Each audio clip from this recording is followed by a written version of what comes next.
అప్పులు చేస్తే వైఎస్ఆర్సీపీ హయాంలో ఏమన్నాడు ఎన్నికలకు ముందు 14 లక్షల కోట్లు, 12 లక్షల కోట్లు, 10 లక్షల కోట్లు. ఇప్పుడు కూడా అప్పుడప్పుడు చంద్రబాబు నాయుడు గారికి ఎవరైనా గిచ్చినారనుకో, సూపర్ 6 ఎందుకు వేయడం లేదు, సూపర్ 7 ఎందుకు వేయడం లేదు అని, లేకపోతే ఎంప్లాయీస్ ఎవరైనా స్ట్రైక్ లో కనపడినారనుకో మళ్ళీ మనమే గుర్తుకొస్తాం అని మళ్ళీ అబద్ధాలు. అసెంబ్లీలో ఒకటి చెప్తాడు, గవర్నమెంట్ రికార్డ్స్ అన్ని ఒకటి చూపుతాయి, అసెంబ్లీకి వచ్చేసరికి ఒకటి చెప్తాడు, మళ్ళీ పబ్లిక్ మీటింగ్లలో ఇంకోటి వచ్చి మళ్ళీ ఇంకో మాట.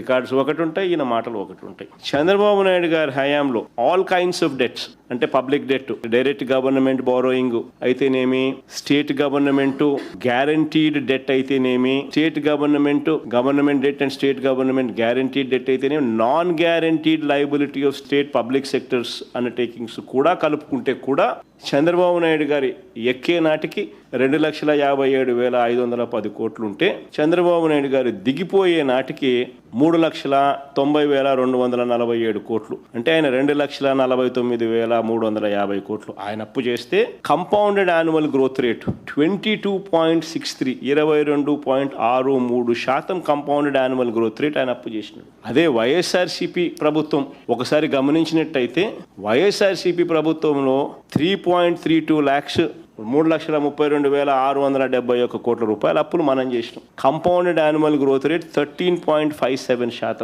3,32,671 కోట్ల రూపాయలు ఏదైతే మనం అప్పు చేసినామో ఇందులో 2,73,000 కోట్ల రూపాయలు డీబీటీగా అందించిన ఘనత మా ప్రభుత్వం అందని.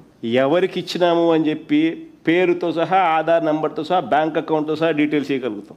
2,73,000 కోట్ల రూపాయలు డీబీటీగా అందించిన ఘనత మాదైతే చేసిన అప్పులు మొత్తం 3,32,000 కోట్లు మేము అప్పులు చేస్తే చంద్రబాబు నాయుడు గారు ఈ 2 సంవత్సరాలు కూడా కాక మునిపే ఈయన గారు ఇప్పటికే ఎంత చేసినాడో తెలుసా అప్పు? 3,02,303 కోట్లు. అంటే మేము 5 ఏళ్లలో చేసిన అప్పులో 90.87% ఈయన 2 ఏళ్ళు తిరక్కతలికి ఇప్పటికే చేసేసినాడు. మనం ప్రతి ఏటా సంక్షేమ క్యాలెండర్ విడుదల చేసి వాటిని క్రమం తప్పకుండా మనం అమలు చేస్తే చంద్రబాబు నాయుడు గారు అప్పులు తెచ్చుకోవడానికి క్యాలెండర్ విడుదల చేస్తున్నాడు. వచ్చే 3 నెలల కాలంలో మరో 11,000 కోట్లు ఆయన అప్పు చేయడం కోసం ఆర్బీఐకి ఇండెంట్ పెట్టినాడు. పోనీ ఇన్ని అప్పులు చేస్తా ఉన్న చంద్రబాబు నాయుడు గారు ఏమైనా ప్రజలకు ఏమైనా మేలు చేశాడా అని అంటే అది లేదు. సూపర్ 6 లేదు, సూపర్ 7 లేదు. పైగా వైఎస్ఆర్సీపీ ప్రభుత్వంలో అమలు అవుతా ఉన్న స్కీములన్నీ రద్దు. పైగా ఫీజు రీయింబర్స్మెంట్ దిక్కులేదు. విద్యాదీవెన, వసతి దీవెన గాలికి ఎగిరిపోయింది. పైగా ఆరోగ్యశ్రీ గాలికి ఎగిరిపోయింది. రైతులకు దిక్కు లేదు, చదువుకుంటున్న పిల్లలకు దిక్కు లేదు, అక్క చెల్లెమ్మలకు దిక్కు లేదు, ఉద్యోగులకు దిక్కు లేదు. ఉద్యోగులకు కూడా దాదాపు 30,000 కోట్లు బకాయిలు, 4 డిఏలు పెండింగ్, పిఆర్సీ లేదు, ఐఆర్ లేదు, సరెండర్ లీవుల గురించి డిఆర్ దీని గురించి అసలు చెప్పాల్సిన పనుల. మరోవైపు ప్రజల మీద విపరీతంగా బాధుడే బాధుడు. 29/11/2024 9,412 కోట్లు బాధుడు. FPPCA true up order dated 29/11/2024. FPPCA true up order dated 25/10/2024 మరో 6,072 కోట్లు. FPPCA true up order dated 27/9/2025 మరో 1,863 కోట్లు.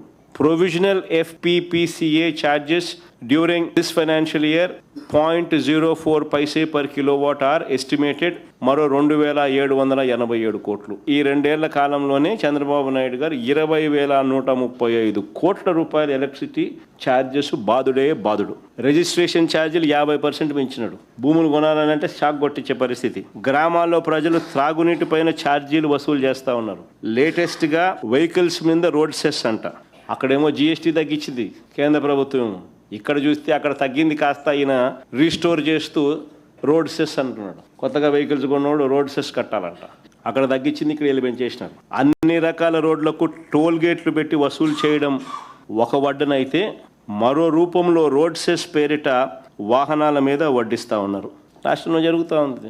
మరోవైపు రాష్ట్రానికి రావాల్సిన ఆదాయాలు రావడంలా, రాష్ట్రానికి రావాల్సిన ఖజానాకు రావాల్సిన డబ్బులు ఖజానాకు రావడంలా ఇలా జోబిల్ లేకపోతాం. అందుకనే రాష్ట్ర ఆదాయాలు తగ్గుతూ ఉన్నాయి. ఇసుక స్కామే, మట్టి స్కామే, సిలికా స్కామే, క్వాడ్స్ స్కామే, లాటరైట్ స్కామే.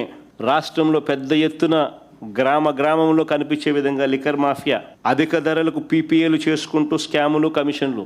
ఎక్కడ చూసినా ప్యాకెట్ క్లబ్బులు, ఏ ఊళ్ళో చూసినా రేషన్ మాఫియా. ఈరోజు రాష్ట్రంలో చెప్తా ఉన్నాం, కింద నుంచి పైదాకా ఏ పని కావాలన్నా కూడా లంచం ముట్ట చెప్పాల్సిందే.